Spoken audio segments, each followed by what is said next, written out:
मी advocate Ashish Minal बाबाजी शेलार ईश्वर साक्ष शपथ घेतो की कायद्याद्वारे स्थापित झाले आहे अशा भारताच्या संविधानाबद्दल मी खरी श्रद्धा व निष्ठा बाळगीन।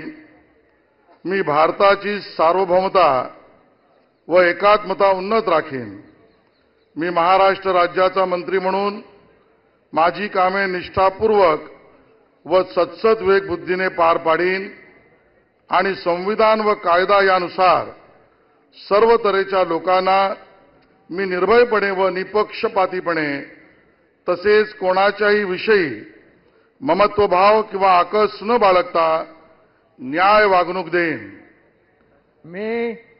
मी ॲडव्होकेट आशिष मिनल बाबाजी शेलार ईश्वर साक्ष शपथ घेतो की महाराष्ट्र राज्याचा मंत्री म्हणून माझ्या विचारार्थ आणली जाईल किंवा मला ज्ञात होईल अशी कोणतीही बाब असा मंत्री म्हणून माझी कामे यथायोग्य पार पाडण्यासाठी आवश्यक असेल ते खेरीज करून एरवी मी कोणत्याही व्यक्तीला किंवा व्यक्तींना प्रत्यक्षपणे वा अप्रत्यक्षपणे कळवणार नाही किंवा त्यांच्याकडे उघड करणार नाही।